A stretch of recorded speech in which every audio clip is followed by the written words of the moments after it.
Para los que no conozcáis a Carina, viene de Barcelona, está en la Politécnica de Cataluña, es catedrática allí y es la directora del Centro de Investigación Inteligencia Artificial y Data Science, el IDEAI, y bueno, pues ha recibido numerosos premios en particular relacionados con esta temática, como el Ada Byron Award o Womantex 2023 y también otros reconocimientos a nivel nacional, ¿no? Entonces yo creo que de cara a esta temática, pues es una temática que quién mejor para poder hablar sobre ello.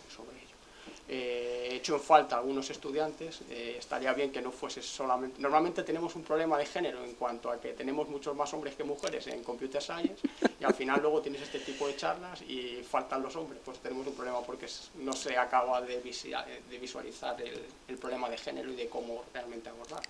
Pero bueno, cuando quieras puedes empezar, Karina.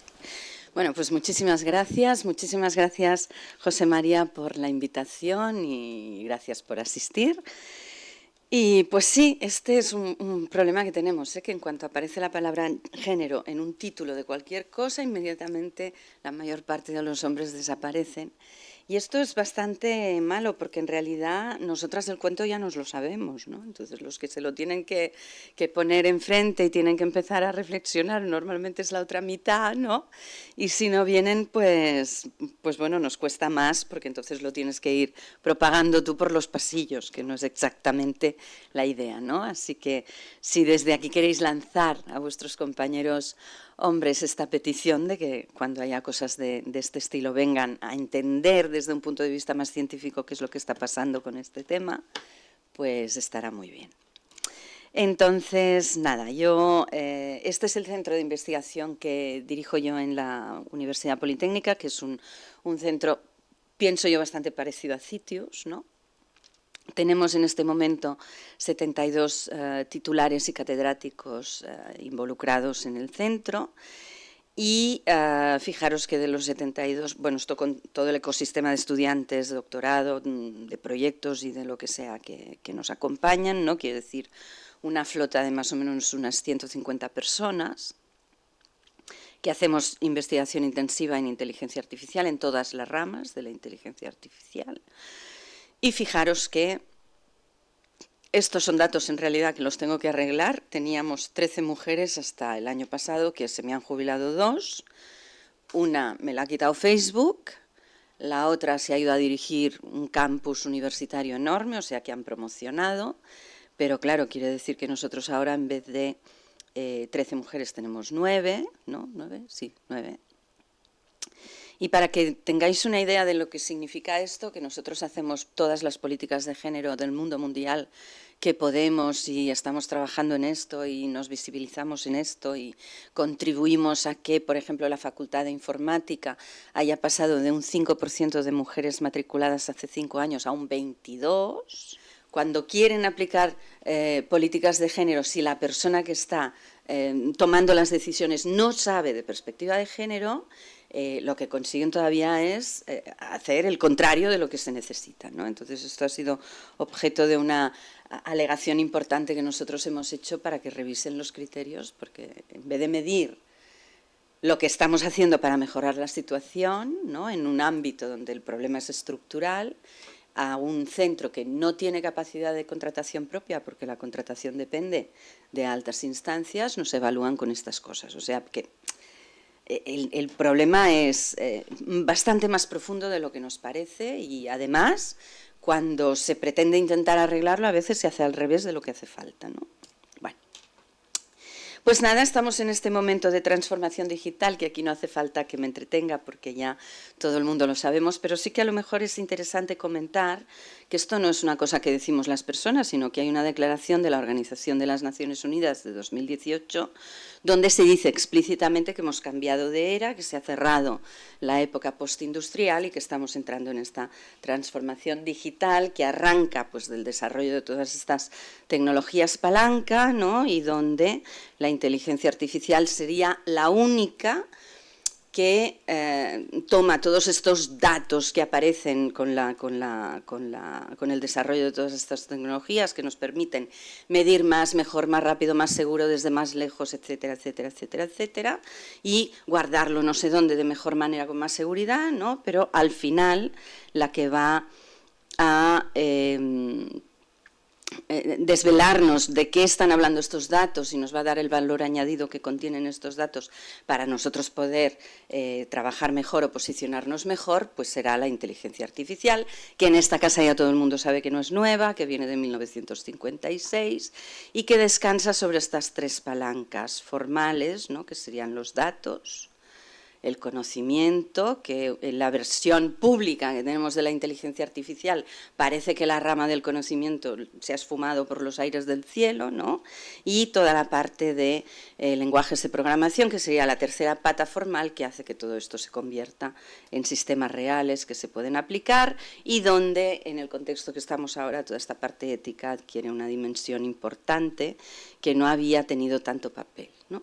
Entonces nosotros desde hace tiempo, cuando buscamos los referentes importantes en la historia de la inteligencia artificial, tenemos unas transparencias más o menos consensuadas en la universidad, donde están pues, los Gödel, los Turing, los Pascal, los Fermat, no sé, toda esta gente importante que ha jugado, los Minsky, los McCarthy, todos, ¿no? Cuando miras esa transparencia que arranca pues, de los principios de la lógica en Aristóteles, solo aparecen hombres, ¿vale? Entonces, desde el grupo nuestro hicimos en su momento un poco de investigación para rascar y rescatar dónde están las mujeres de la inteligencia artificial que no aparecen en la historia oficial, ¿no? Y descubrimos unas cuantas, ¿eh? O sea, empezamos con Hikatia, que es una profesora de lógica muy, muy, muy respetada en la antigua Grecia, y que fue muy importante porque hizo un comentario sobre las ecuaciones diofánticas que después ha tenido mucha relevancia en toda la matemática discreta y todo el desarrollo de la lógica formal, ¿no? Y que, por cierto, en un momento dado pisó algún callo y acabaron lapidándola, o sea que tampoco tuvo muy buen final, ¿eh? Rosa Peter, que es la madre de la recursión, que es fundamental en nuestro ámbito, y Christine Land Franklin, que es la madre de las lógicas deónticas, que la mayor parte de la gente no lo sabe. Y entonces estaríamos en toda la rama de programación, pues bueno, Ada Byron es quizá la más famosa, Katherine Johnson también la conoce todo el mundo, porque era de las computadoras humanas que contrata la NASA en su momento, ¿no? Que eran todas negras y todas matemáticas, pero que tuvieron un papel muy relevante en el desarrollo de las ciencias de la programación.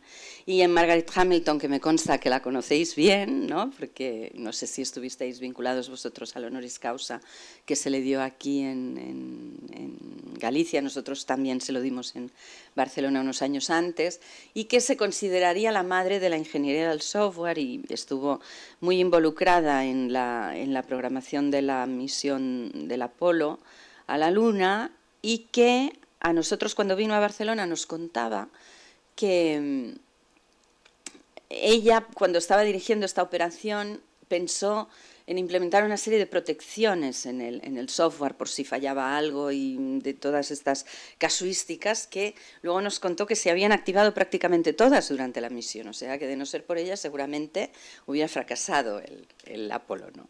Bueno, después está Joan Clark, que era del equipo, era la mujer del equipo de Alan Turing y que estuvo mucho tiempo trabajando sin cobrar, ¿no? Y a la que nosotros en la NIT de las telecomunicaciones y la informática del Colegio de Ingeniería Informática, que en este momento yo dirijo, y donde también dirijo la Comisión de Género que fundé hace 5 años, teníamos los premios Alan Turing, ¿no? Y una de las primeras cosas que hicimos cuando entramos con la comisión fue pedir que una de las modalidades de los premios Alan Turing cambiara de nombre, y entonces ahora es el premio Joan Clark al CEO del año, y el Alan Turing se ha quedado con el premio a la responsabilidad social. Heidi Lamar la conocéis todas, yo pienso, porque es, aparte de su historia como sex symbol, es famosa por todos estos desarrollos más relacionados con la teledetección y los antecedentes de lo que después fue la Wi-Fi, ¿no? Y después estarían las Top Secret Roses, a las que nosotros también les dedicamos un programa que luego comentaré, y que fueron las que tuvieron que enfrentarse al ENIAC, ¿no? Y que no es tan conocido. Hasta 2020 nadie hablaba de ellas, estaban totalmente invisibilizadas, ¿no? Y una de las contribuciones importantes que debemos a estas mujeres es el concepto de rutina y de aplicación informática, o sea, casi nada, ¿no? Y bueno, nosotros cuando hacemos programas de género y tenemos tiempo, una de las cosas que intentamos es como mínimo esta transparencia, ponerla, reivindicarlas y animar a que si encontramos más las podamos ir poniendo en esta transparencia, ¿no? Bueno, aquí es cuando vino Margaret Hamilton para su honoris causa en Barcelona. Entonces, algunas cifras, yo tengo cifras bastante actualizadas de Cataluña, no pienso que aquí en Galicia la situación sea muy diferente. Nosotros allí tenemos unas 23.000 compañías del ámbito TIC que representan unas 185.000 posiciones. La semana que viene sale el barómetro de CETECNO que me dará la actualización de estos datos, pero el año pasado facturamos un 34, casi 35 millones de euros, que representa el 13% del sector PIB. Digo, del PIB, el sector representa el 13% del PIB de Cataluña, ¿vale? Hay un crecimiento esperado de un 5% anual del sector, o sea, es de los pocos sectores que tienen garantizado un crecimiento sostenido, no solamente en Cataluña, sino a nivel internacional, de aproximadamente un 5% anual. De momento se va cumpliendo. Nosotros el año pasado estábamos en un 9% del PIB y hace 3 años no sé si estábamos en un 6 o en un 7%, o sea que vamos creciendo al ritmo esperado, 95% de ocupación del sector, prácticamente pleno empleo. Mujeres en posiciones TIC en Cataluña, 9%. Las cifras oficiales cuando hablan de mujeres TIC están sobre el 17, en algún sitio hablan del 20 y pico, ¿no? Pero en realidad cuando miras bien, en este 17 han contado las secretarias, las que llaman, las que contestan al teléfono, las que vienen a limpiar, las que están en marketing, las de recursos humanos, que no es exactamente la cifra que nosotros queremos. Igual un 17% da pena, ¿eh? Pero es que en realidad la tecnología no la están haciendo un 17% de mujeres. La tecnología la estamos haciendo menos del 10% de mujeres, lo que significa que si no tenemos un equipo con 10 informáticos, allí seguramente no habrá perspectiva de género de ningún tipo. Entonces ahora piensen ustedes en qué empresas o en qué proyectos o en qué estructuras hay un equipo como mínimo de 10 informáticos. Esto es una cosa extremadamente rara, ¿no?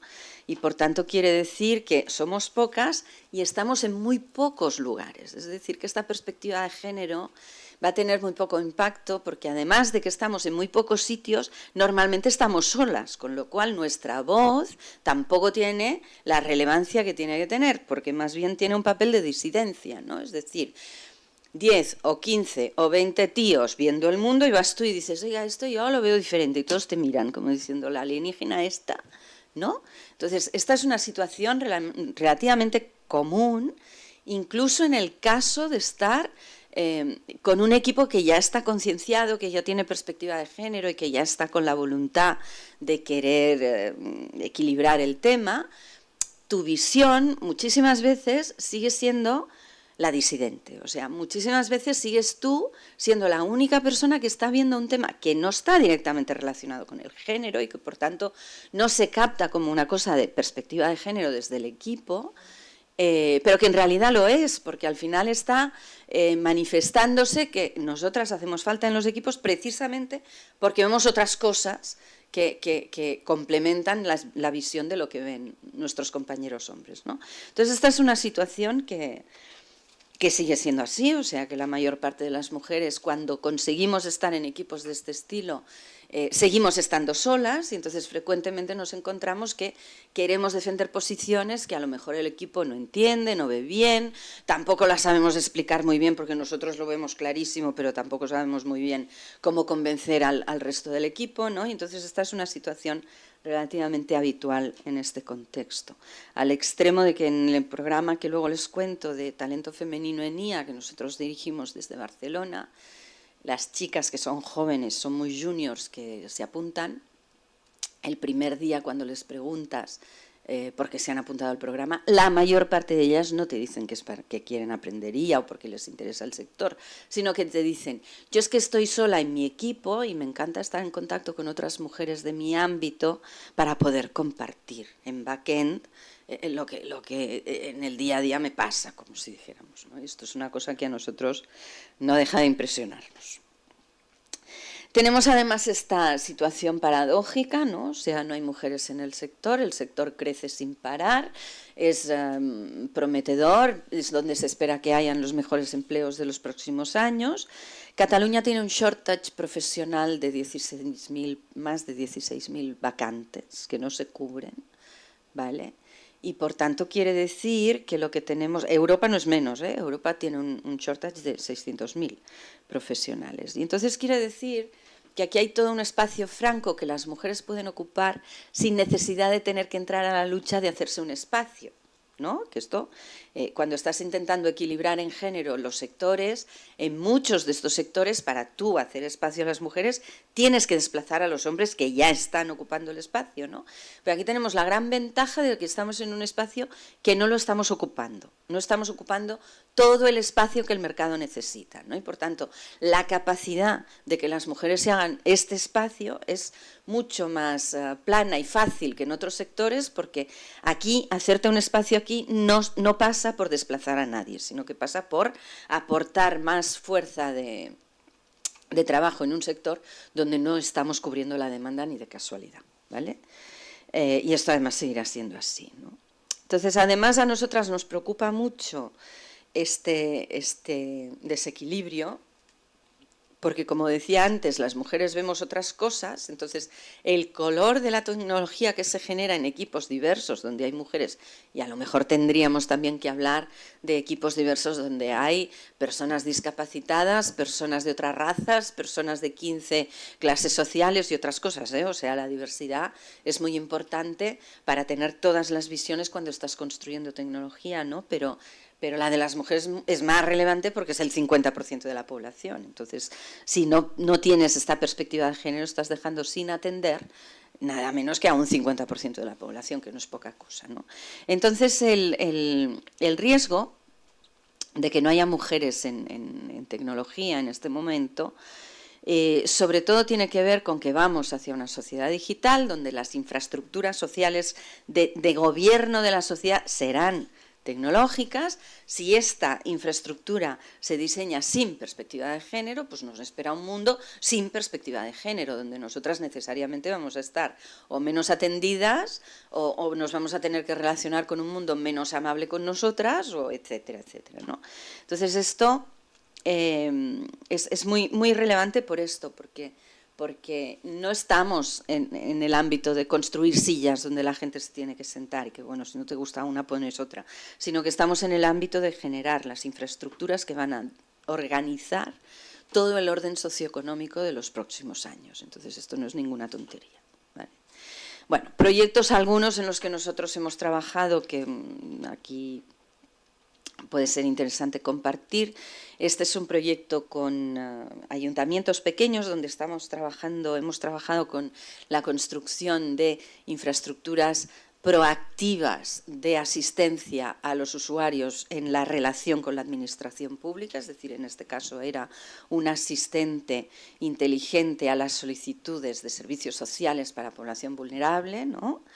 Donde, por ejemplo, una de las cosas que ha representado un reto muy importante ha sido cómo puedes construir un asistente que sea capaz de avisar, esta proactividad, ¿no? Que sea capaz de avisar a una ciudadana de que ya ha entrado en todas las condiciones para pedir el bono energético a la beca comedor de su niña, porque te has dado cuenta que se acaba de divorciar, que ha perdido el trabajo, que tiene un adolescente que ya está entrando en la universidad o lo que sea, sin entrar en un sistema de surveillance, ¿vale? Entonces, ¿cómo tú puedes tener un asistente que te avise cuando estás en condiciones de entrar a solicitar una de estas prestaciones sin estar vigilándolo constantemente? Esto ha sido uno de los retos que hemos tenido que resolver en el proyecto.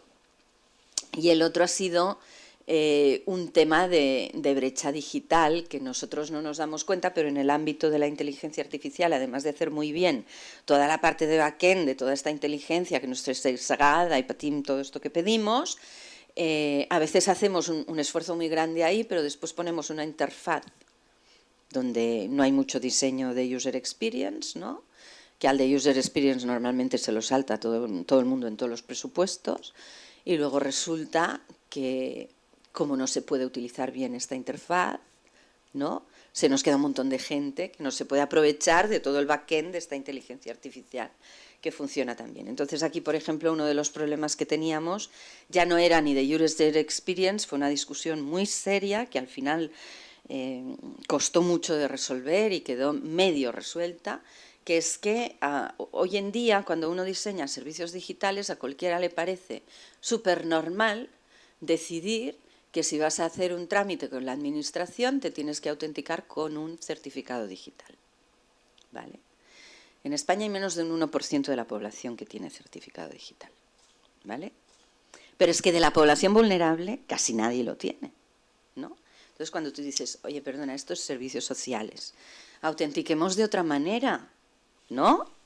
Y la respuesta es, bueno, los que no puedan usar esta parte, que sigan yendo a ventanilla, ¿no? Entonces, fijaros que hemos hecho un proyecto enorme de mucha inteligencia artificial que ya viene con un sesgo de acceso de base, ¿no?, que necesariamente va a incrementar la diferencia social, o sí, o sea, los que ya estaban con más brecha digital antes de empezar van a estar peor atendidos, o sea que lo que estamos haciendo es abundar, ¿no?, con una tontería como ¿cómo autentico a la gente?, ¿no? Entonces esto es una capa que a mí me gusta comentarla porque los que estamos en el ámbito de la IA casi nunca nos preocupamos de las interfaces, ¿no? Estamos más metidos en la parte del algoritmo, que aprenda bien, que el modelo tenga la accuracy que toca, que no sobreestime, que no sé qué, que no nos dejemos factores, y ponemos todo el esfuerzo allí. Pero poner todo el esfuerzo aquí y después tener una interfaz que te va a dejar al 90% de tus usuarios fuera, es haber dispendiado un montón de esfuerzos en investigación. Entonces, esta parte yo creo que la tenemos que poner mucho sobre la mesa porque además ataca todo el tema ético, ¿no? Este es un proyecto de pandemia. Nosotros, servicios sociales, veía venir el desbordamiento de la emergencia social con el confinamiento de la COVID y nos pidieron que ayudáramos a prevenir el tema, que no se podía hacer una aproximación basada en datos porque no había histórico de pandemias. Entonces, lo que hicimos fue adaptar con los expertos un cuestionario de vulnerabilidad social, de impacto, para medir el impacto de la pandemia sobre la vulnerabilidad social. Pues pusimos la inteligencia artificial a generar automáticamente el reporte maquetado en Word, como si dijéramos, con ya los gráficos interpretados a partir del análisis de estos datos que eran un cuestionario digital, ¿no? Entonces, esto nos ha dado una tecnología que ahora puede servir en cualquier proceso de toma de decisiones. Si tú tienes que tomar una decisión y no tienes información sistémica en tus bases de datos al respecto, tú puedes lanzar una consulta INSEE de estas características, ¿no? Decides las preguntas y a quién preguntas, y el tiempo de análisis va a ser lo que tarde, o el tiempo de tener resultados va a ser lo que tardes en recoger los datos. Porque una vez los tienes, pues muy rápidamente obtienes el informe, que es casi un informe ejecutivo. Y esto también es muy relevante porque cuando nosotros hicimos este proyecto, Servicios Sociales estaba haciendo política social con informes oficiales que le venían del CETETI, que es el Centro de Telecomunicaciones de Cataluña, que se habían estado cocinando durante un año, publicando otro año, limpiando los datos otro año, de unos datos que te venían de los informes que mandan los ayuntamientos cada 4 años cuando piden la siguiente subvención. Total, que estábamos haciendo política social con datos que retrataban la Cataluña de 5 años atrás, ¿no? Entonces, bueno, sí, con la inteligencia artificial podemos, además de mejorar modelos y cosas, acortar el tiempo que se tarda entre que tú recoges el dato y este dato le sirve a alguien para tomar las decisiones, pues también es un papel. En temas de ChatGPT, nosotros estamos ahora como muy conservadores y estamos solamente generando chatbots que dan información sobre productos, porque nos preocupa mucho toda esta parte de cómo la información de las preguntas que tú mandas al ChatGPT circula y se va después a no sabes dónde y luego aparece como respuesta a no sabes dónde más, ¿no? Y entonces las empresas no tienen nada claro todo esto, meten información de cualquier tipo a la versión pública. Yo ayer estaba dando un curso al Consejo General del Poder Judicial que están viendo si lo pueden utilizar para hacer sentencias, ¿vale? Y las pruebas las hacen con la versión pública, meten allí datos de sentencias que no han publicado todavía, que dices, espera, a ver, ¿no? Entonces, bueno, que es que ahora tenemos aquí un reto que es de alguna manera concienciar también de cuáles son los riesgos cuando el usuario profano, si queremos, ¿no? Le llegan las cosas por internet y empieza a utilizar y a tocar botones sin saber muy bien dónde se mete, ¿no? Bueno, al final ya sabemos que estamos ante una tecnología muy poderosa, que puede ser muy beneficiosa y si se usa mal puede generar muchos problemas. Este es el motivo de todo este esfuerzo regulatorio que estamos haciendo en Europa, ¿no? Y en realidad en esta versión europea, donde las líneas rojas están en la preservación de los derechos humanos, uno de ellos es el de igualdad, ¿no? Y entonces, bueno, pues tenemos este famoso modelo ético de la inteligencia artificial, donde toda la parte de los sesgos de género y todos estos problemas aparecen recogidos sobre todo en este eje de diversidad y equidad y no discriminación, ¿no? Entonces nosotros, que ya llevamos tiempo analizando todo este impacto de la inteligencia artificial y los sesgos, hemos visto que no todos los sesgos son iguales, que tenemos sesgos en distintas partes de la cadena de valor, si queremos, de un modelo de inteligencia artificial, ¿no? Y todo el mundo habla todo el rato de los sesgos de datos, de cuando están mal los datos, que para mí esto no es un problema de la disciplina, sino que es consecuencia de una mala praxis pura y dura, porque existe una cosa que se llama teoría del muestreo y otra que se llama diseño de experimentos, que son técnicas del siglo XIX, ¿no? Que te explican perfectamente que si tus datos no son representativos para estimar un modelo estadístico, el modelo no va a servir. Y esto no es una situación diferente a la que tenemos en inteligencia artificial cuando tenemos que entrenar un modelo de IA. O sea, que de que los datos tienen que ser representativos de la población en estudio para nosotros poder tener un modelo que actúe bien o que funcione bien en esa población, eso es una cosa que por un motivo que yo ignoro en el ámbito del machine learning se ha dejado como de lado, pero que esto no es nuevo. O sea, ¿por qué tenemos sesgo en los algoritmos de datos?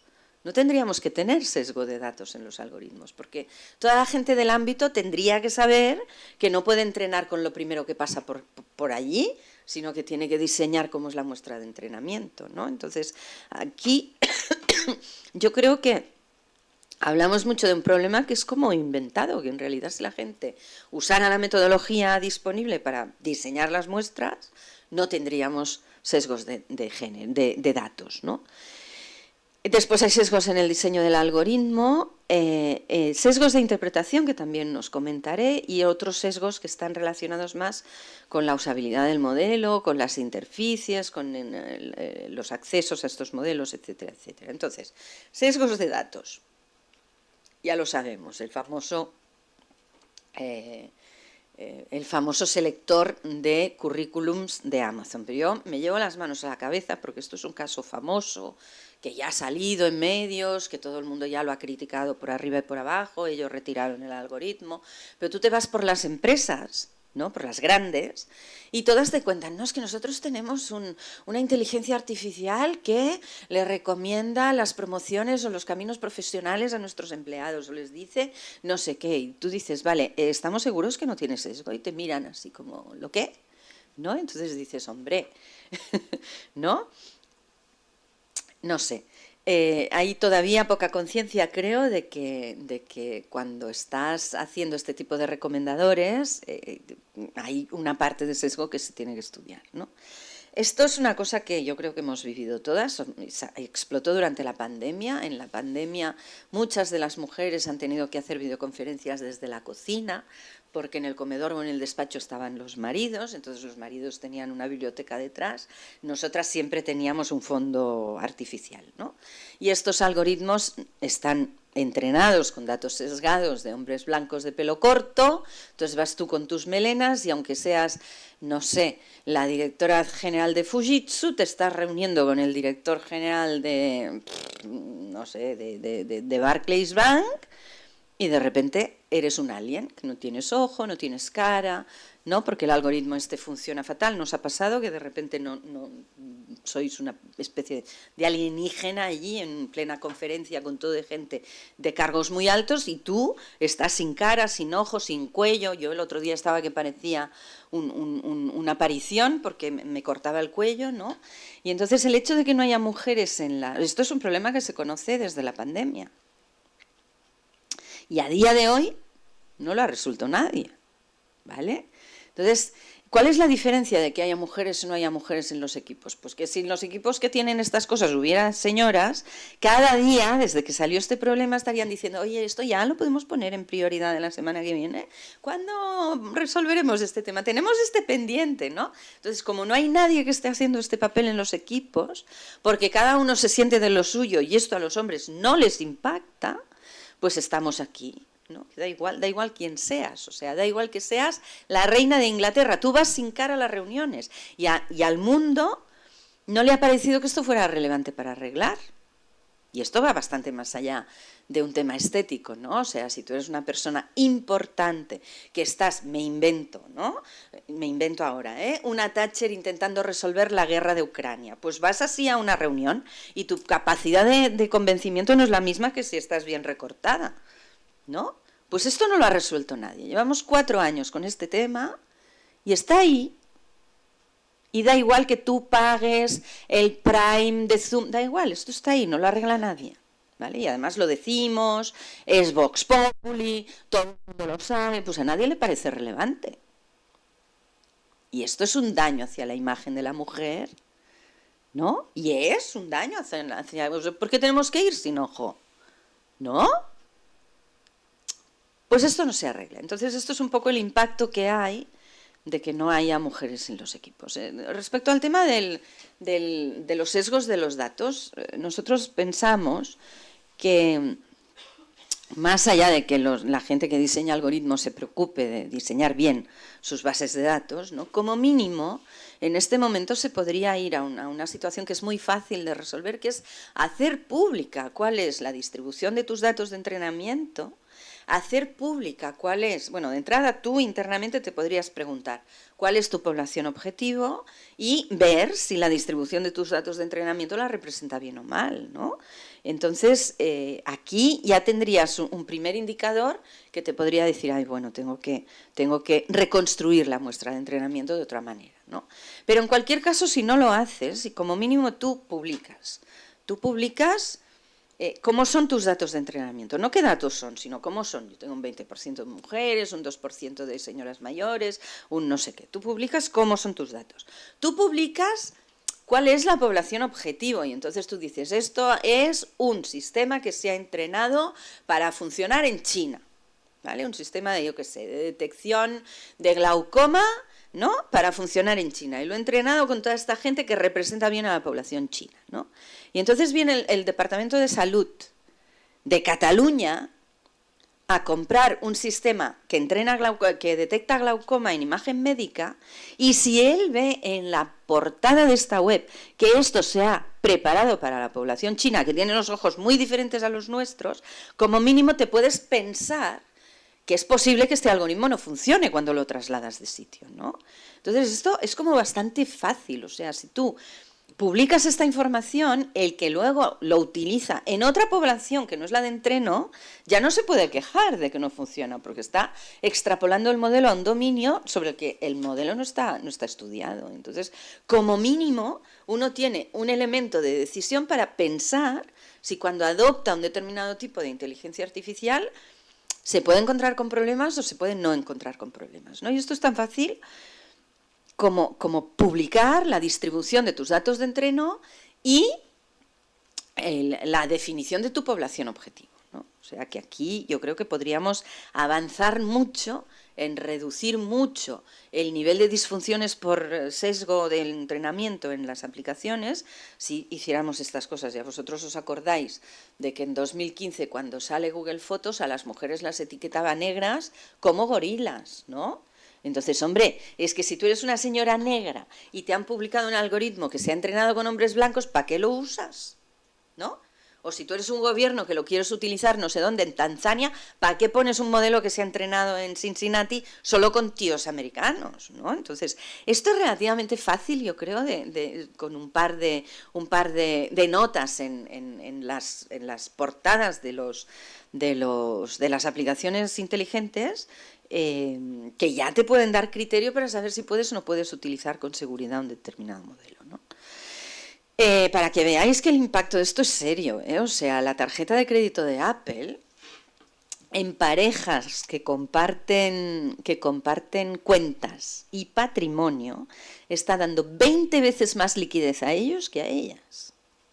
O sea, que los sesgos son de nivel, y ya no digo cómo han sido las concesiones de créditos a mujeres emprendedoras, que se los han denegado sistemáticamente desde que el mundo es mundo, simplemente porque la naturaleza de un negocio planteado por una mujer no se parece nada al tipo de negocios que plantean los emprendedores hombres. Y entonces, como la IA se ha entrenado solo con aquellos casos de éxito que han pagado todos los meses las cuotas en los bancos de no sé qué, y este histórico no tiene negocios de mujeres, pues la IA nunca piensa que una propuesta de una mujer puede dar morosidad cero. Y entonces, venga mujeres a no recibir la inversión para desarrollar sus negocios. Y aquí tenemos un sesgo que ya es de otra naturaleza. Esto es un sesgo de diseño. De todo el ámbito nuestro, y en los videojuegos hay mucha inteligencia artificial, y es uno de los ámbitos donde menos mujeres hay. O sea, nosotros ya somos pocas, pero no nos distribuimos de forma equilibrada dentro de las especialidades del sector, sino que en el ámbito de videojuegos prácticamente no hay mujeres, ¿no? Entonces, en equipos donde no hay mujeres pasa que se diseñan personajes de videojuegos. Entonces, este es un guerrero que va aquí con su búnker de metal súper decorado y monísimo. Ahora le ponen un casco que lo acaba de blindar, lo mandan a la pantalla 25 a luchar contra los alienígenas del juego, ¿no? Y a la misma pantalla mandan a la guerrera, que va en pelotas, a luchar con los mismos alienígenas, y que por no lleva ni escudo, ¿eh? En pelotas la mandan, ¿vale?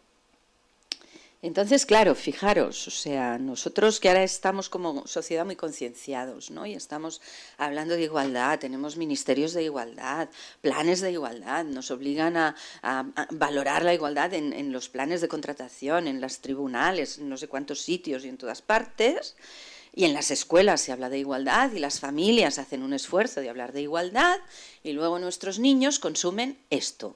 Horas y horas y horas al día, donde se perpetúan todos estos estereotipos de género que en todo este discurso social estamos intentando romper, ¿no? Y al final, ¿quién tiene más influencia? ¿Las 4 cosas que podemos decir en casa o en la escuela en momentos puntuales, o las 1000 que están jugando al videojuego? ¿No? El otro día unos alumnos míos han hecho un estudio de impactos en la salud mental de la adicción al videojuego, y resulta que las chicas sufren como un 30% más de ansiedad que los chicos cuando juegan. Entonces, claro, mi pregunta, que yo ya sé esto, fue, ¿pero sabemos cómo son los personajes femeninos en estos videojuegos? Y son todo videojuegos donde hay esta cosificación de la mujer. Y resulta que cuando tú tienes un problema de salud mental relacionado con la adicción al videojuego, si eres tía, encima tienes un plus, ¿no? Porque todo este estereotipo al final ataca al inconsciente también, ¿no? O sea que, bueno, pues es serio, ¿eh? Por tanto, si nosotros queremos que el diseño de la tecnología no vaya perpetuando desigualdades de género, necesitamos estar en los equipos. Porque ya os digo yo que la mitad de las cosas que pasan no son queriendo. O sea, yo estoy en un montón de mesas donde montamos actos y congresos y no sé qué, y a mí ya me conoce todo Dios, y yo llego a la primera reunión del congreso de no sé cuántos y digo, vale, vamos a hacer un esfuerzo por intentar tener mesas paritarias. Y te encuentras un equipo que todos dicen, claro, claro, sí, sí, sí. Estupendo, sí, es que vamos, que sí, gracias Karina, ¿no? Entonces trabajamos todos supuestamente con la idea de tener un panel o unos paneles equitativos, y cuando te sale la primera lista definitiva, como si dijéramos, de ponentes, tú te la miras y dices, ¿dónde está la paridad? Y la paridad, ¡ay! ¿No hay? ¿No? ¡Ostras, es verdad! No hay, ¿no? Pues ¿qué quiere decir? Que con toda la buena voluntad, como tenemos el sector que tenemos, y tú en un momento dado dices, bueno, la obertura, ¿y qué criterio pones? Tú no pones en la obertura de poner a señoras y no sé qué, tú pones en la obertura, bueno, a ver, ¿quién representa el ecosistema? Pues Sitius. ¿Quién es el director general de Sitius? Un señor. La universidad, ¿quién es el rector de la universidad? Otro señor. El colegio, ¿quién es el presidente, el decano del colegio? Otro señor. Entonces, claro, si los criterios siguen siendo los de voy a poner al que manda más de todas las organizaciones interesantes o importantes en lo que estoy haciendo, pues seguiremos teniendo mesas no paritarias, ¿no? Yo me acuerdo cuando inauguramos IDEAI que teníamos un problema allí, porque claro, venía el gobierno y me decían, bueno, el ecosistema, y venga, tal, y no sé qué. Y yo, para encontrar una señora con el rango que necesitaba para poner en aquella mesa, que dirigiera lo que tenía que dirigir, me tuve que ir a buscar a Europa y encontré una vicepresidenta. No pude traer, tuve que traer a la vicepresidenta de EURAI, pero bueno, una vicepresidenta ya internacional, pues ya se puede poner en la mesa con el conseller y el director general de no sé dónde y el rector y no sé dónde más. Pero me tuve que ir al Congo, ¿no? Pero si yo no hubiera estado allí, pues nos hubiéramos quedado con una mesa no paritaria. Entonces, es un esfuerzo que tienes que estar haciendo continuamente todo el rato para que las mujeres aparezcan en los sitios, y tienes que cambiar el criterio. O sea, en un momento dado tienes que decir, bueno, pues no va a ser el ecosistema de aquí. ¿Dónde la tengo la mujer? En la China. Pues va a ser un ecosistema asiático y europeo, porque si no, siempre estás en esta situación de que este criterio objetivo de que los que mandan más no sé qué, y al final, donde mandan más, sigue habiendo muchos hombres, entonces no te salen las mujeres nunca. Y si luego eliges los tópicos de las ponencias por el título, pues claro que no te van a salir mujeres. Entonces, ¿no podemos usar el título? Hombre, sí, el título hay que usarlo, pero no sé, divide las ponencias de los hombres y de las mujeres y elige por título 5 de aquí y 5 de allí, porque si no estratificas, es que no te salen las mujeres, no salen, ¿no? Entonces, todo esto quiere decir que necesitas cambiar criterios, estar siempre con mujeres presentes en estos sitios donde se definen las cosas para que cuando a todo el mundo se le ha colado el gol, y es involuntario, o sea, yo os digo que estoy en muchísimas y no hay voluntad de decir las voy a invisibilizar, no hay, es que estamos en un entorno donde somos muy pocas, y si el criterio es el general, no sales elegida por el criterio general ni de casualidad, ¿no? Entonces, bueno, todo esto son cosas que se tienen que trabajar. Y aquí, ¿qué tenemos? Esto ya es de escándalo, o sea, esto es un diseño, un sesgo de diseño.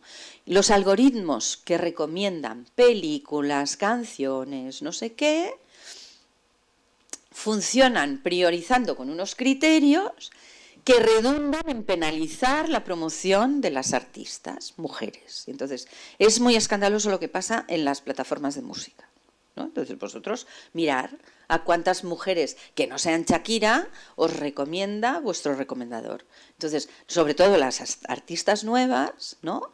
A los hombres nuevos les evalúa el sistema de una forma que aparecen en las recomendaciones y a las mujeres no. Entonces aquí hay, uy, esto es una inteligencia artificial, ¿vale? Entonces, bueno, ahora hay un movimiento de asociaciones de mujeres artistas, sobre todo en el ámbito de la música, que se están movilizando para interactuar con todas estas compañías, a ver qué pasa con el algoritmo, porque sus canciones no salen nunca en ningún sitio, algunas son muy buenas, y así no hay manera de colocarse en el mercado, ¿no? Porque el mercado ahora ya no se mueve haciendo conciertos en las salas. Entonces, si tú te has dado de alta en la plataforma, estás pagando para que la plataforma te promocione y nunca sales, pues ya me contarás, ¿no? Entonces, que esto es una cosa que pasa y pasa mucho. Y no pasa solamente en música, pasa recomendando libros, pasa en muchísimas otras, en muchísimos otros ámbitos. Entonces, el sesgo de todos estos recomendadores, que aquí ya es más difícil porque, claro, son algoritmos secretos, no te los comparten, pim, pam, pum, todas estas cosas, pero fijaros que esto está incrementando la desigualdad de género de una manera exagerada, o sea que aquí tenemos, nosotros como científicos del sector tenemos una responsabilidad importante, ¿no? Y esto es un sesgo de interpretación que nos encontramos nosotros cuando analizábamos los datos de INSES y que me lo pongo siempre porque es un caso como muy paradigmático de qué pasa si pierdes la perspectiva de género cuando estás interpretando el resultado de un algoritmo, que me da igual si viene de una IA o no viene de una IA, pero los de la IA también, ¿no? Entonces a nosotros nos salía en números planos que durante el primer confinamiento se habían pasado al ERTO muchas menos mujeres que hombres en este estudio que era de población vulnerable. O sea, aquí yo tenía 1000 personas en riesgo de exclusión social o ya excluidas, ¿vale? O sea, que estábamos hablando de gente muy, muy precaria, ¿vale?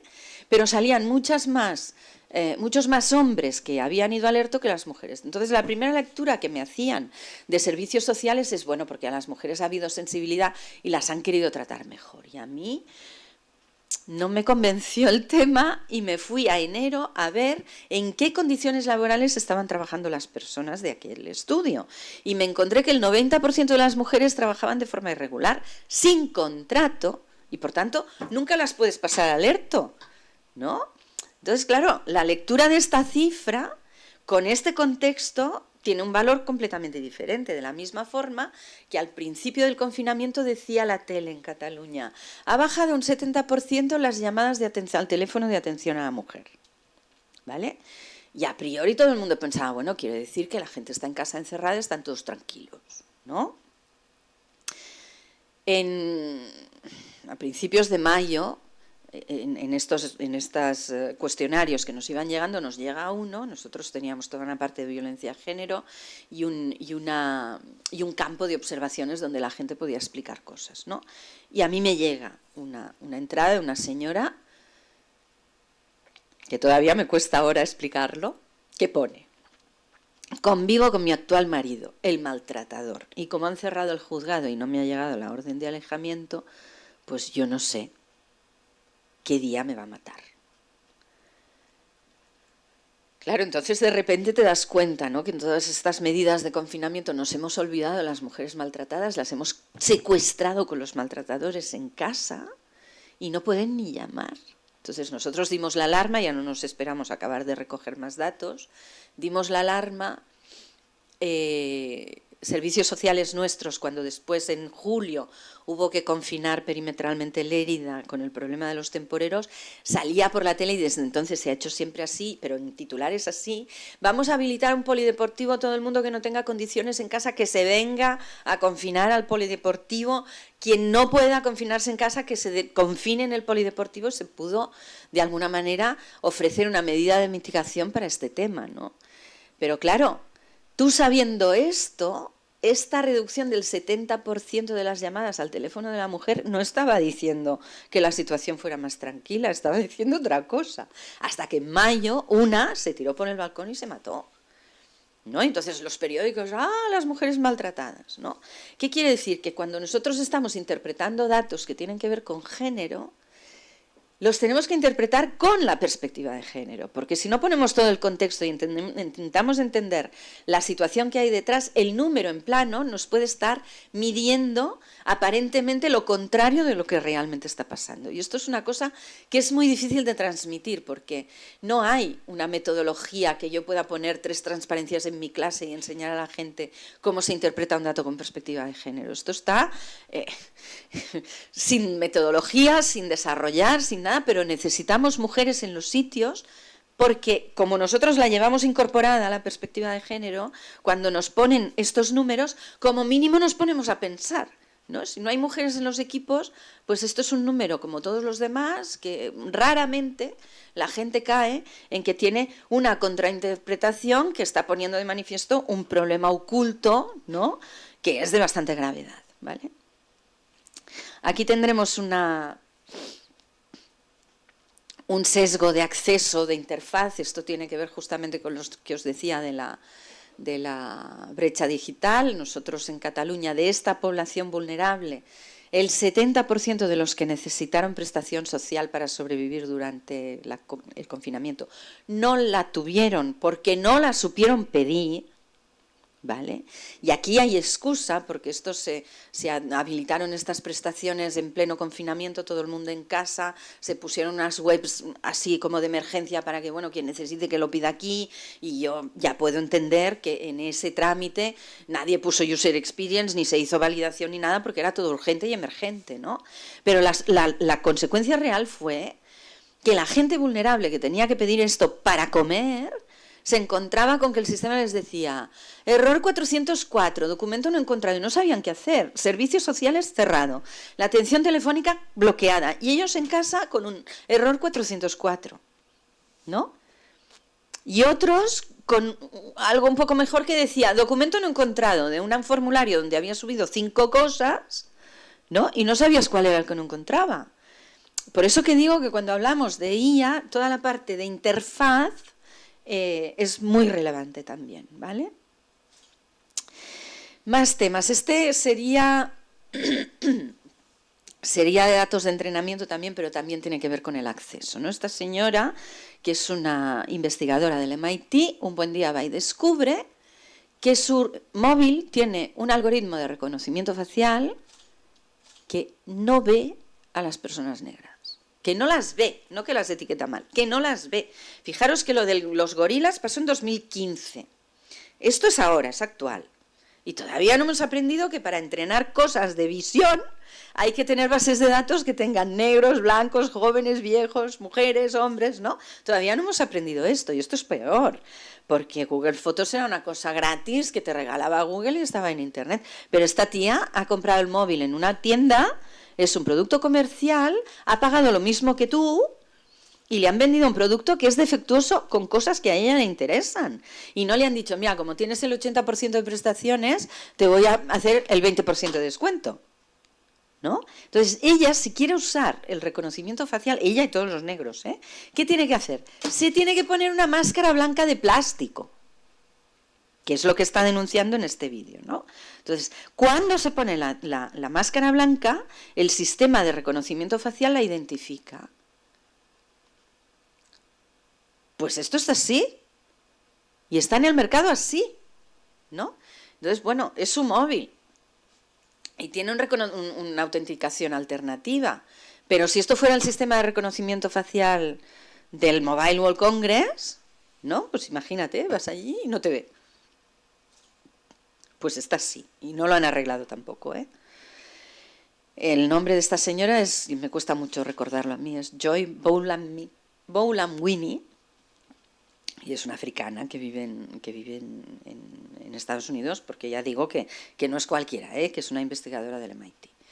Bueno, aquí tenemos todo el tema de los fakes, que esto ya no es solamente de género, pero por ejemplo, para que veáis para qué utiliza la gente los fakes, este tío, que es un malasio, que su familia le presionaba mucho porque lo querían casar y él no se quiere casar, se ha inventado una novia, ¿no? Se ha inventado una novia con el Stable Diffusion, que es esta, ¿no? La soltó en redes para que su familia le dejara en paz. Entonces, bueno, no se ha inventado un coche, se ha inventado una mujer, sin ningún tipo de tapujo, ¿vale? Y bueno, os contaría más cosas, ya todos sabemos y todos yo creo que muchas de estas cosas ya las debíais saber, pero un poco la reflexión general es que tenemos un montón de sesgos de género que no se arreglan, que el hecho de que las mujeres no estemos en los equipos que crean estas tecnologías hace que las tecnologías no tengan perspectiva de género, y que además que esto no es que estamos hablando de cosas puntuales, es que esto son tecnologías que están en el mercado, o sea, que están funcionando cada día, y que cada día hay mujeres vulneradas porque todas estas cosas no están funcionando como corresponde, que además después de detectar el bug, esto sigue sin arreglarse, ¿no? Entonces aquí es donde a mí no me parece tan grave que salga una cosa con defecto, que nos lo debería parecer, pero el día que nosotros aceptamos que Windows sacara una versión del sistema operativo con bugs y no paramos el mundo, pues nosotros ya ahora nos tenemos que tragar este mochuelo y saber que las cosas salen y no funcionan nunca a la primera, ¿no? Bueno, pues vale, aceptemos pulpo. Pero caray, una vez has detectado que hay una disfunción, ¿no? Hay disfunciones que se arreglan en 3 días y hay disfunciones que no se arreglan nunca. Y las de género casi siempre están en la categoría de funciones que no se arreglan nunca. Entonces una piensa, ¿no? ¿Y esto por qué? Bueno, pues porque el que está priorizando qué disfunciones se arreglan no tiene perspectiva de género, por tanto seguramente no es una mujer, ¿vale? Nosotros en Cataluña ahora hemos cerrado un proyecto para evaluar los posibles sesgos en la diversidad, no solo en género, pero en la diversidad de las aplicaciones digitales que tiene el Gobierno de la Generalitat que interactúan con ciudadanía. Hemos analizado unos 100 sistemas y ha sido un estudio muy de potencial, ¿eh? O sea, nosotros hemos estudiado cómo está diseñado o cómo se ha construido el aplicativo y hemos detectado posibles fuentes de fuga por donde se nos pueden colar sesgos de diversidad. Ahora estamos en una segunda fase viendo si efectivamente se están dando estos sesgos o no, pero ya hemos mandado una lista de recomendaciones importantes al Gobierno para que cambien cosas en la forma como contratan y cómo implantan y cómo forman a la gente que utiliza todos estos sistemas, ¿no? para que esto se vaya blindando y no haya estos riesgos, ¿no? Y una cosa importante que se está haciendo en Cataluña, que a mí me parece súper interesante, han abierto una Dirección General de User Experience que convoca ciudadanía y los ponen en una sala con los trámites de la Generalitat y les dicen, venga, ves trabajando. Y uno dice, ¿aquí qué? Esto no lo entiendo. Ahora me pide un papel que no tengo. ¿Esto dónde lo tengo que buscar? Y ellos van tomando nota y lo van mandando a los departamentos correspondientes para que se vayan arreglando todas estas cosas, ¿no? Entonces, toda esta parte del user experience, que antes tenía mucho peso y de repente se ha como diluido en las profesiones nuestras, en este momento está adquiriendo una relevancia muy importante por el rol que todos los sistemas inteligentes están empezando a jugar a nivel socioeconómico, ¿no?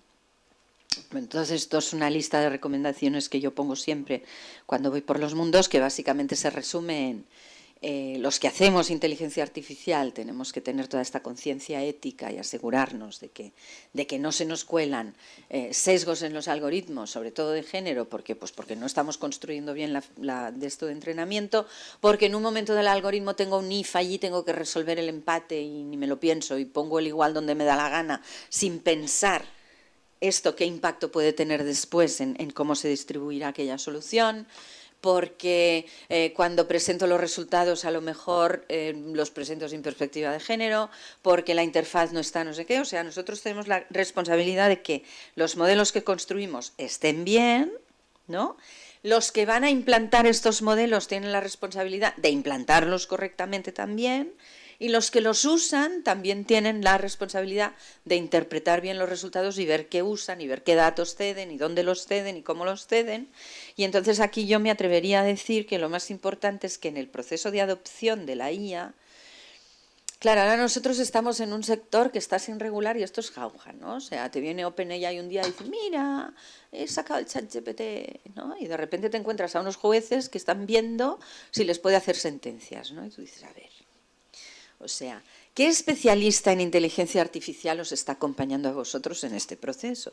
No, si esto es bueno, y a nosotros la herramienta está al alcance de todo el mundo, nosotros ahora hemos pagado la versión premium, ¿no? Entonces, que haya toda esta herramienta a manos de cualquiera hace muy necesario que nosotros tengamos este mensaje de que quien quiera adoptar inteligencia artificial, aunque se base en herramienta de mercado, se acompañe de una persona que sepa y que les pueda ayudar a detectar dónde van a cruzar líneas rojas, porque si no, tú tocando botones de una cosa gratuita puedes armarla muy gorda, ¿no? Y entonces yo ayer les decía, es que los Large Language Models son de alto riesgo, ustedes van a tener que hacer un registro, porque además es que ustedes son jueces, mandan a la gente en prisión, o sea, es que es de altísimo riesgo, esto no se puede hacer así, bueno, me bajo una cosa de internet y juego, ¿pero esto qué es? Ah, ostras, ¿no? Y bueno, ya lo han entendido, Pero quiero decir que cuánta gente habrá por el mundo, ¿no?, tomando decisiones que impactan personas con una inconsciencia del riesgo de lo que están haciendo total, ¿no? Entonces aquí yo creo que tenemos, los del sector, tenemos una tarea muy importante que hacer, porque ya no solamente son los riesgos de género, los sesgos de género, son los sesgos también en otras cosas, ¿no? Y no comentaré el caso del gobierno holandés de las prestaciones sociales, porque pienso que aquí todo el mundo lo conoce, ¿no? O hay alguien que no sabe de qué va, ¿no? Entonces, claro, estamos hablando de una tecnología que si no la colocas correctamente con gente que sepa lo que tiene que hacer con ella, y otra cosa que tenemos que trabajar mucho es el mensaje de que los modelos de IA son modelos que van con incerteza, que un humano que recoge una predicción de una IA, si tiene enfrente a un tío desesperado que le dice, oiga, que es que esto no, se tiene que plantear la posibilidad de cuestionar la predicción, que tiene que entender que hay un 2% de casos donde el sistema se equivoca, y esto se tiene que trasladar al que luego tiene que trabajar con esto, porque el manejo de la incerteza se pierde por el camino, y al tío que usa después en ventanilla aquella predicción, nadie le ha dicho que la predicción puede estar equivocada. Y esta es la diferencia entre que tú, cuando te viene el desesperado, digas, bueno, espérate, ya me miro tu caso a mano, o que le digas, oiga, a usted le han marcado y pase por el juzgado, y que luego te manden a prisión, y que 10 años después se descubra que no tenías que haber ido a prisión porque la predicción estaba mal. O sea, que esto no es solamente tampoco responsabilidad del modelo, ¿eh? El modelo está mal, muy bien, está mal, pero el señor que está manejando el modelo tiene que tener conciencia plena de que el modelo puede estar mal, y esto no lo estamos trabajando. Entonces ahí yo creo que también tenemos un campo donde tendríamos que interceder, ¿no? Bueno, para las mujeres, ¿qué hay que hacer? Pues estar. No estamos y hay que estar, ¿vale? Y estar no significa estar en el despacho y que a las 5 de la tarde se nos cae el boli porque corremos a buscar al niño al cole, la ropa a la tintorería y no sé qué más, sino que por desgracia en este país, mientras las decisiones estratégicas se tomen con una cerveza después del curro, estar también significa tener espacio para estar, donde se va a decidir que el próximo director general es el PP, o que el nombre o el ámbito de la nueva unidad que vamos a abrir en nuestra organización va a ser, no sé, la de IA generativa, o la de políticas transversales de implantación en la industria, o la de no sé qué. O sea, todas las cosas que pasan en la evolución de los ecosistemas y de las organizaciones y de las carreras profesionales, hay un momento en que alguien decide aquello, cuándo, cómo, con qué nombre, no sé qué, y después hay una cerveza donde alguien decide quién. Y nosotras nunca estamos en la cerveza, y luego decimos, es que no nos llaman. Bueno, porque también un poco parte nuestra es entender cuáles son las dinámicas, dónde realmente se están decidiendo las cosas. A mí, cuando estas cosas las digo en estos entornos más de feminismo puro y duro, se me ponen las mujeres como cabras. Tú estás loca, lo que tenemos que hacer es pedir que las decisiones se tomen en horas de despacho, porque esto no es manera. Y es verdad, nosotras todos tenemos que trabajar para que las decisiones se tomen en las horas de despacho. Pero mientras esto no sea así, nos tenemos que ir a las cervezas. Porque si no, no vamos a estar nunca en la posición de despacho para exigir que las reuniones se tienen que hacer en el despacho. O sea, mientras la gente que decide dónde hacen las reuniones les parezca bien la cerveza, y no haya gente de la otra política que dice, no, vamos a tomar las decisiones en los despachos, mientras no lleguemos allí, las decisiones se tomarán en las cervezas. Entonces, ok, a todos trabajar para que las decisiones se tomen como se deben tomar, pero mientras se están tomando de otra manera, nosotras tenemos que saber entender cuáles son las dinámicas, y tenemos que saber estar en los sitios donde se están decidiendo estas cosas, porque al final es cierto que si no conseguimos que haya mujeres en las posiciones de mando o en las posiciones donde se toman las decisiones, es muy difícil cambiar los criterios. O sea, mirar, hay una cosa que es muy tonta, cuando tú estás evaluando quién va a ser el próximo catedrático, ¿no? A nosotros en la UPC nos piden, lo llaman un árbol de indicadores, tienen 39 indicadores, 39, 39 es cuántos papers, qué impacto, cuántos proyectos, cuántos diriges, cuánto dinero, cuántas veces sales en la tele, cuántas responsabilidades, cuántos cargos tienes por los mundos, o sea, nos piden de todo, ¿vale? Pero todos cuántos, ¿no? Entonces, ¿cuántos papers? Bueno, pues las mujeres siempre tienen menos papers que los hombres, siempre. ¿Por qué? Porque hay un momento de la vida laboral de la mujer que tú te paras porque te casas, tienes niños, te pones a cuidar niños y estás 2 o 3 años que das tus clases, con suerte. O te pides una conciliación familiar y te reduces la jornada a la mitad, pero mientras estás con 3 bebés en casa, pues papers haces los justitos, ¿no? Que te piden 1 para poder tener el sexenio, pues haces el 1, ya está, no haces más, ¿no? Mientras tanto, los otros compañeros hacen lo normal, que es, pues más, ¿no? Entonces, si a ti te comparan por números absolutos, estás siempre mal en los rankings. Pero ¿quién ha decidido estos criterios? ¿Por qué no hemos decidido que los criterios son número de papers por meses trabajados? Donde a lo mejor se vería que tú en tus 3 horas de despacho eres muchísimo más productiva que tus compañeros hombres en sus 8 horas de despacho, ¿no? O sea que al final, también en los criterios que priorizan a la gente, falta la perspectiva de género. Y esto sería tan fácil, fijaros, estoy hablando de poner un denominador, ¿eh? No es difícil implementar esta mejora en los criterios y esto automáticamente reordenaría los rankings, ¿no? Pues esto es una cosa conocida que vamos diciendo de hace tiempo, pero que tampoco se acaba de implementar, ¿vale?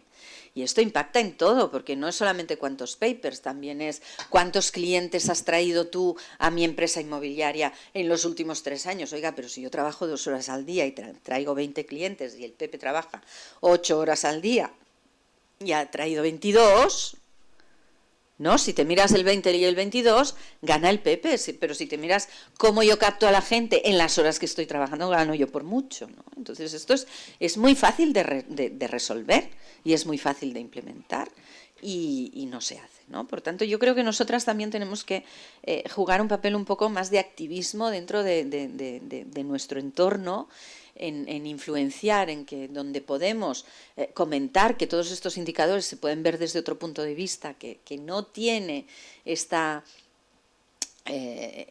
priorización para el concepto patriarcal de quien está reuniendo los resultados o no, y para que, bueno, de alguna manera todas estas conciencias y toda la priorización de qué se hace, qué es importante y dónde no es importante poner el foco, pues bueno, tenga también esta perspectiva femenina, ¿no?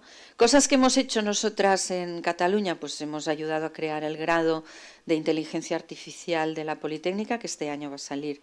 Ya se van a hacer los proyectos de fin de carrera, o sea que el año que viene sale la primera promoción.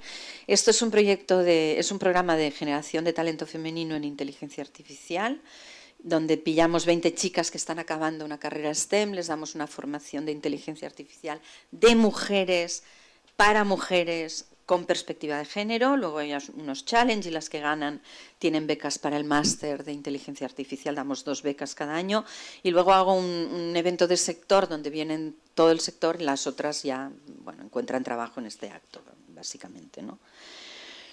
Y hacen red, las tenemos a todas puestas en una red. Hemos inyectado en 2 ediciones 40 mujeres en el mercado catalán, con conocimientos de inteligencia artificial. Ahora vamos a inyectar las otras 20, o sea que en 3 años habremos inyectado 60. Para el territorio nuestro esto es un cambio ya de tendencia importante en el sector. Y este es el Ciudadanía, que es un curso divulgativo de inteligencia artificial que está en catalán y que ahora lo estamos traduciendo al español y al inglés para que pueda internacionalizar adecuadamente, ¿no? Y es divulgativo, o sea, esto es para que la población civil que no tiene conocimientos tecnológicos adquiera una mínima conciencia y una mínima cultura de la inteligencia artificial y pueda tener criterio para saber cómo consume de forma segura estas cosas, ¿no? En lo que se refiere a las mujeres, lo que nosotras hemos visto es que es fundamental la red, o sea que todas estas mujeres que están solas en sus equipos, defendiendo esta posición de perspectiva de género, si las tienes después en red, ¿no? Pues tienen un día a día como más fácil, porque en un momento dado pues te contactan, ¿no? Y todo es muy informal, ¿eh? O sea, estas redes son grupos de WhatsApp que no los modera nadie, o sea, un día tú pones a las gentes allí y te van veniendo más, ¿no? Pero es importante porque en un momento dado una te dice, estoy en un tribunal de tesis, necesito mujeres, y las otras, puedes contar con qué perfil, esta, ¿no? Y entonces esto es muy rápido y ayuda mucho a que las que estamos en el día a día en un momento dado podamos ejercer, ¿no? Porque cuando tú dices, este tribunal tiene que ser paritario, ostras, y luego te piden a ti las mujeres y las tienes que tener en recámara, porque si no te dicen, es que pides mucho, ¿no? O tienes que decir, quiero un panel paritario, ¿no? Y entonces te dicen, es que hemos preguntado a 5 y no quieren venir, pues tú tienes que tener 3 detrás que ya te hayan dicho que sí que van a venir, ¿no? Entonces, para estas cosas, las redes nos están funcionando muy, muy bien. Este es el grupo de mujeres que tenemos en el Colegio Catalán de Inteligencia Artificial. Esto es un portal donde hay unos 100 perfiles de mujeres ingenieras informáticas que como una especie de perfil de Twitter te dicen en qué consiste su profesión y lo que hacen y te dan el contacto, y el portal básicamente lo que intenta es romper esta imagen de nerd que tiene nuestra profesión, ¿no? Y poner en valor mujeres muy potentes que tenemos en el sector en Cataluña para que las niñas se puedan reflejar y puedan tener ganas de hacer esta profesión. Y esto es un modelo que hemos desarrollado con las mujeres catalanas de la Asociación Catalana de Inteligencia Artificial sobre cómo hay que ir acompañando a las niñas y a las mujeres en toda su evolución profesional, desde que son niñas y las tienes que inspirar para que se interesen por esta tecnología, hasta que son seniors y las tienes que ayudar a que promocionen en sus carreras como corresponde, ¿no? Y al final lo que nos hemos dado cuenta es que tenemos que estar sosteniendo esto durante toda la vida de la mujer, porque en todos los procesos de evolución de esta profesión hay un punto donde o no puedes más, o estás harta de estar todo el rato demostrando más que tus compañeros para que no te penalicen, o estás harta de que promocionen. Nosotros tenemos en el colegio tenemos a una vicedecana que durante 15 años ha estado formando a sus jefes. O sea, el esquema es, Maripili, me invento el nombre, te viene un becario la semana que viene, fórmalo. Y ella forma al becario, lo tiene un año trabajando con ella y al año siguiente es el director de área.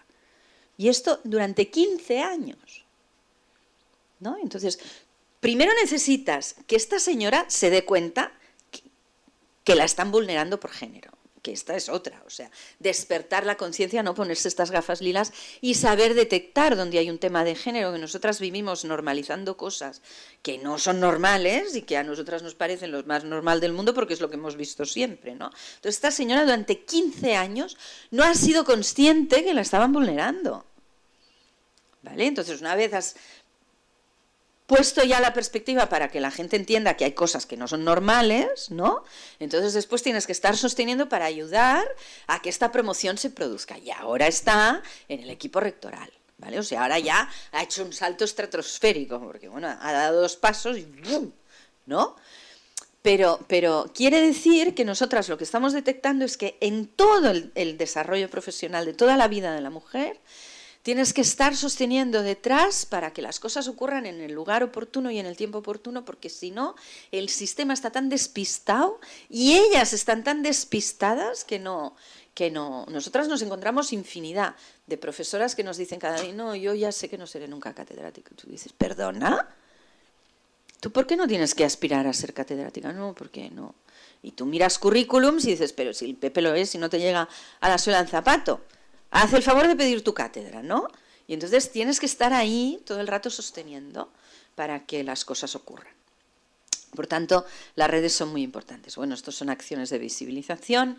Nosotras trabajamos en incidencia política también. En Cataluña tenemos el Consejo General de las Mujeres, el Consell Nacional de las Dones, que es órgano consultivo de la ONU, y además este año, por ejemplo, ha repetido una cosa que se llama el Parlamento de las Mujeres, que fue en su momento 4 años ya se hizo, y fue felicitado como buena práctica democrática por la Comisión Europea. Entonces lo hemos vuelto a hacer. Quiere decir que durante 3 meses las mujeres de este Consell que está presidido por la consellera de Igualdad, hemos simulado la actividad parlamentaria con las parlamentarias reales, o sea, hemos hecho todas las comisiones de trabajo, preparado las ponencias, no sé qué, en temas de mujer, ¿no?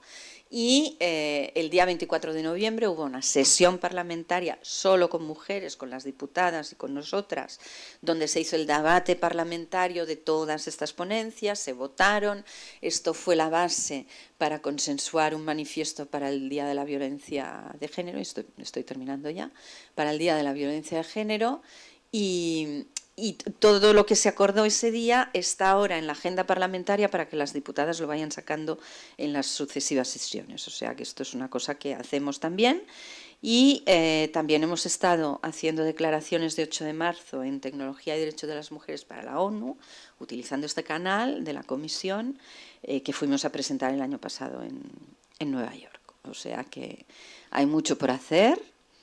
Estamos mucho mejor que hace unos años, ¿no? Pero bueno, aquí necesitamos estar todas como muy concienciadas y con mucha perspectiva, porque en el día a día hay muchas cosas que pasan que ni siquiera detectamos, ¿no? Y ahí es un poco el deber que nos tenemos que poner nosotras individualmente. Gracias.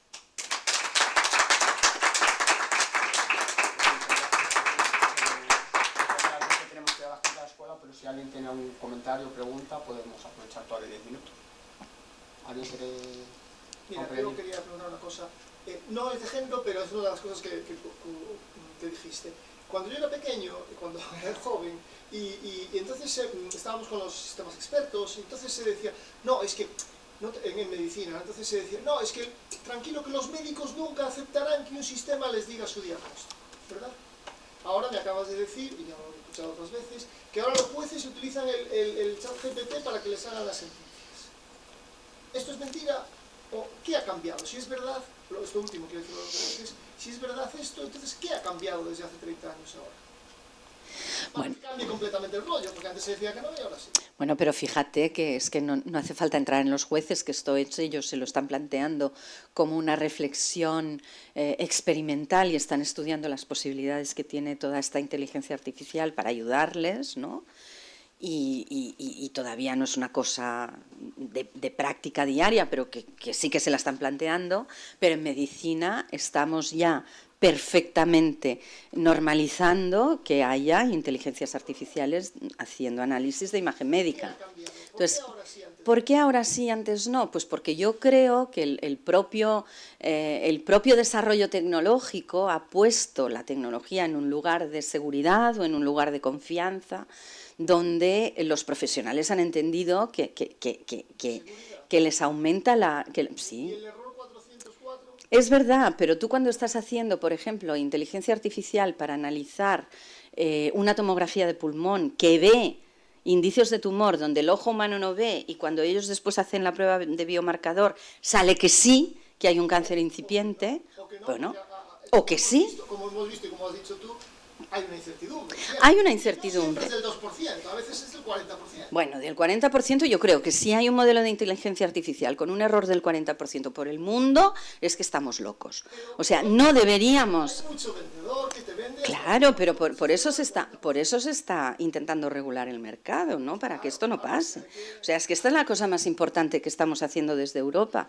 Y aquí tenéis la agencia, la ESIA, la vais a tener aquí en Coruña. O sea, que de alguna manera, yo el año pasado estuve revisando las guías de implantación de esta regulación para que las empresas sepan cómo aterrizar la regulación europea cuando se tenga que poner en marcha. Entonces, yo creo que ha habido un desarrollo tecnológico donde hay algunas cosas en las que la inteligencia artificial ha demostrado que aporta y que ayuda, y que es verdad que siempre tiene un riesgo de error, pero yo aquí pienso dos cosas, ¿eh? O sea, uno, tenemos que detectar el humo, y el que está vendiendo cosas que no tocan, pues no las tendría que vender. Esto para empezar, ¿no? Dos, suponiendo que uno pone un algoritmo que realmente funciona relativamente bien, el riesgo de error hay que tenerlo en mente, y esto se tiene que enseñar, porque los médicos tampoco tienen en mente que cuando te recetan una cosa, eso viene de un ensayo clínico donde el 5% de las personas también fallaron. O sea, que esto no es propio solamente de la IA, sino que es un concepto de cómo se maneja la incerteza, ¿no?